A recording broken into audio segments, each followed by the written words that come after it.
All right, everybody, we're going to be working on our decoration unit. The decoration unit is just an element in the construction of this polyhedron that we have right here. And I want you to take notice, if I go ahead and I do this and I isolate this little area right there, this is the same as this little piece right here.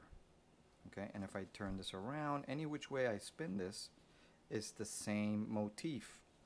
It's this little decoration unit. Now there's more to it in terms of, it's not about making a whole mess of these and then just gluing it together. But this is the main element. And once we learn how to make this, it shouldn't be difficult to go ahead and make this polyhedron right here.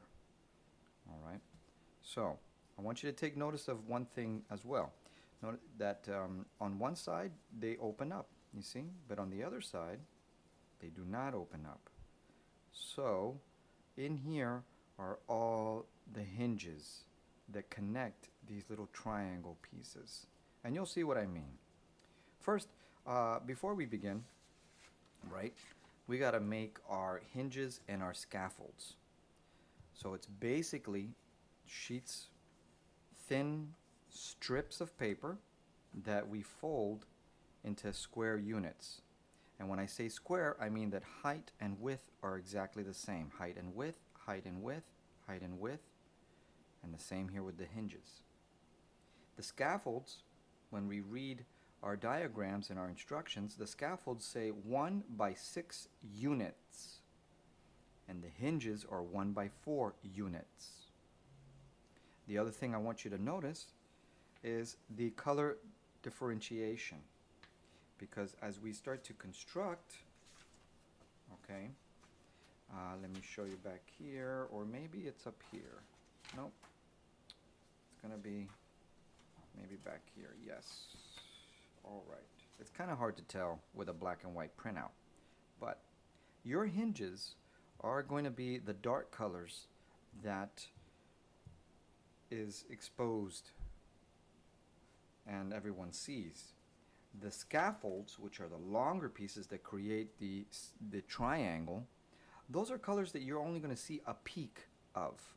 So for instance, right here, this green that we see here very, we can see it visually, is a 1 by 4 hinge. All right, and so is the red, and so is this yellow orange. But inside is a a dark orange right inside, and that is the scaffold that you barely can see.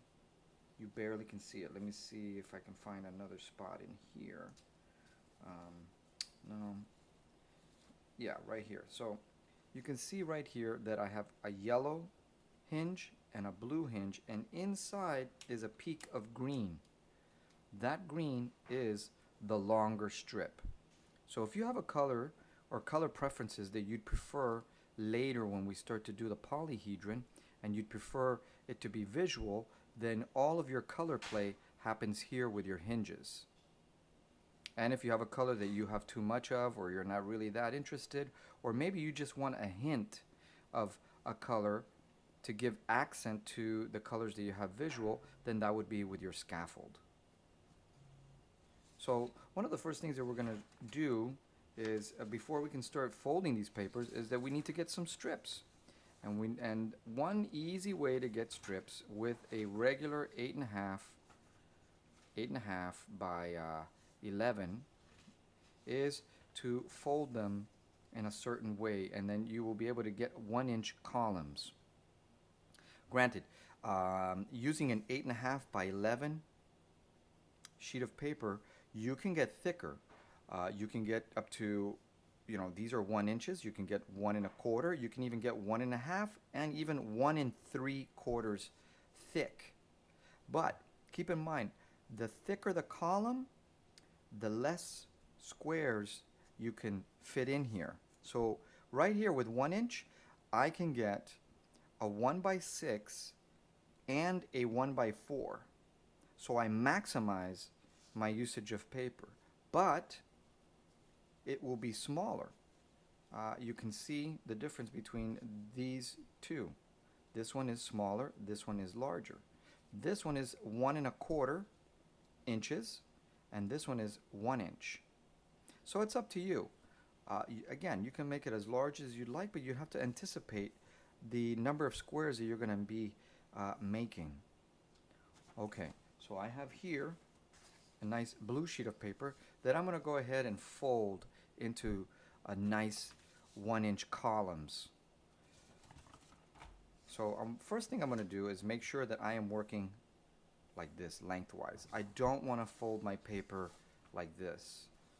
I want to fold my paper long ways. So we're going to fold that paper in half.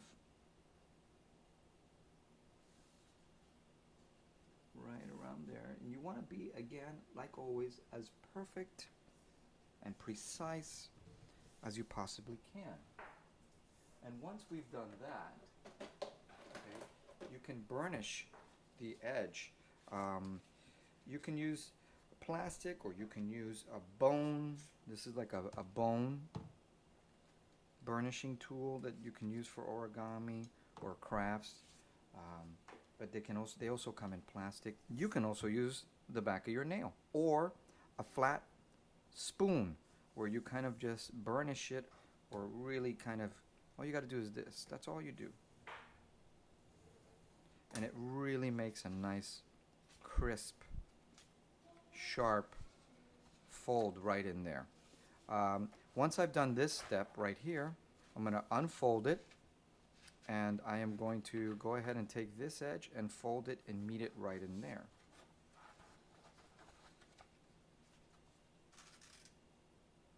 Again, trying to be as precise as possible. I usually like to match up the two ends, and then once they are matched, I like to start from the middle and kind of work my way out. Okay, that usually works. That works pretty well for me when I do it that way. Let's do the other side.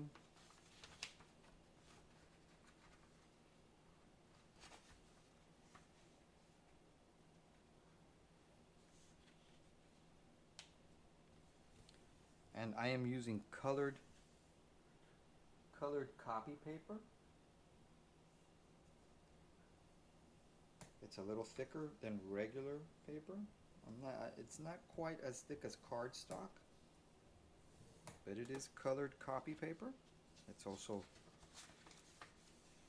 you know, it also is acid free, and it helps. It has a light fastness that won't fade with light exposure. The color, so retain the color for a long period of time. Now that I've got these 4 columns, I am going to now subdivide each of these columns. Okay, you can see it right here. So for review, I folded in half, unfolded. Then I folded half of half, unfolded. Now I'm going to take this edge right here and line it up all the way to this edge over here. So I'm going to go ahead.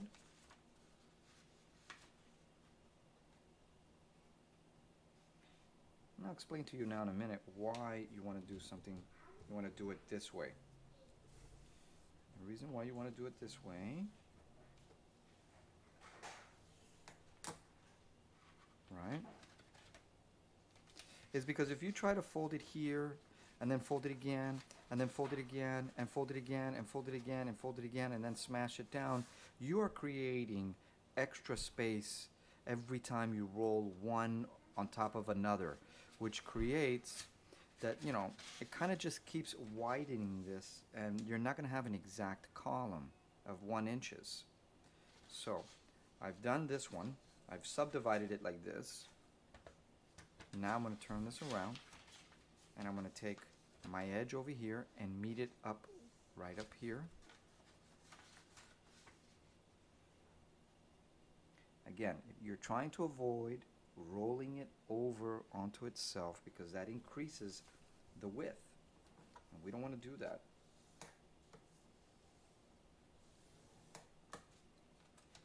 Again, if you have a spoon, That will work the same as this. Just the flat part of the spoon or the back of your nail, just going like that. All right, now to do these, pretty easy. All you got to do is just fold it in right here like that.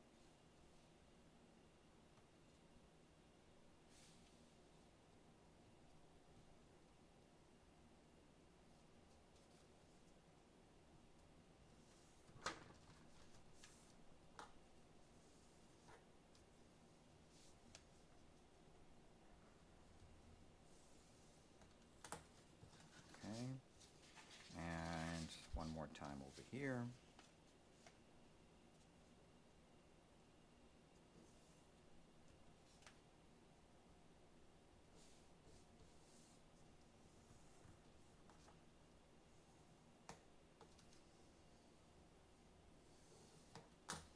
Okay, we're good to go. We're ready to cut these pieces, to cut these strips.